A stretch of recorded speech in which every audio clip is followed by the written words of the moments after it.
মোহাম্মদ ইউনূসকে এবার অকাত বোঝাচ্ছে ভারতের সেনা। সকলকে চমকে দিয়ে বঙ্গোপসাগরের উপর নোটাম জারি করলো ভারতের সেনা, যেখানে বলা হলো ৩রা নভেম্বর থেকে ১১ই নভেম্বর ভারত কিন্তু বঙ্গোপসাগরের উপর মিলিটারি এক্সারসাইজ করবে। দেখুন, এর আগে বঙ্গোপসাগরে যত মিলিটারি এক্সারসাইজ হয়েছে সেগুলো কিন্তু ১ ঘন্টা বা ২ ঘন্টার জন্য হয়েছে, কিন্তু টানা ১০ দিন ভারতের সেনারা বঙ্গোপসাগরের উপর মিলিটারি এক্সারসাইজ করবে তা কিন্তু কেউ স্বপ্নেতেও ভাবেনি। প্রসঙ্গত, মোহাম্মদ ইউনূস দিনের পর দিন যেভাবে ভারত বিরোধী চক্রান্ত করছে, বিশেষজ্ঞরা বলছেন এটি কিন্তু ভারতীয় সেনার সেই পাল্টা জবাবটি। কালকে ভারতের পক্ষ থেকে নোটাম জারি করে বলা হয়েছে ভারত একসঙ্গে ৫টি জায়গায় মিলিটারি এক্সারসাইজ সংগঠিত করবে। বে অফ বেঙ্গলের পাশাপাশি গোয়ালিয়র, রাজস্থান, গুজরাট, এমনকি আরবিয়ান সি এর উপর মানে স্যার ক্রিকের অঞ্চলেও ভারত কিন্তু একসঙ্গে মিলিটারি এক্সারসাইজ করবে, যা কিন্তু গোটা বিশ্বের কাছেই চমকে যাওয়ার মতো বিষয়।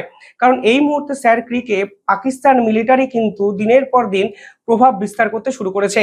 ফলে ভারত বোঝাতে চাইছে যে ভারত একসঙ্গে টু ফ্রন্ট ওয়ারের জন্য প্রস্তুত, যেখানে একদিকে বাংলাদেশে বঙ্গোপসাগরের উপরে মিলিটারি এক্সারসাইজ, এমনকি আরবিয়ান সাগরের উপর পাকিস্তানকে কেন্দ্র করে মিলিটারি এক্সারসাইজ ভারতের সেনারা করতে পারে, এবং ভারতের নেভি, এয়ারফোর্স একসঙ্গে এই মিলিটারি এক্সারসাইজে অংশগ্রহণ করে বুঝিয়ে দিতে চলেছে পাকিস্তান এবং বাংলাদেশ ভারতের বিপক্ষে শক্তিশালী লড়াই করার মতো কোনো জায়গাতেই নেই।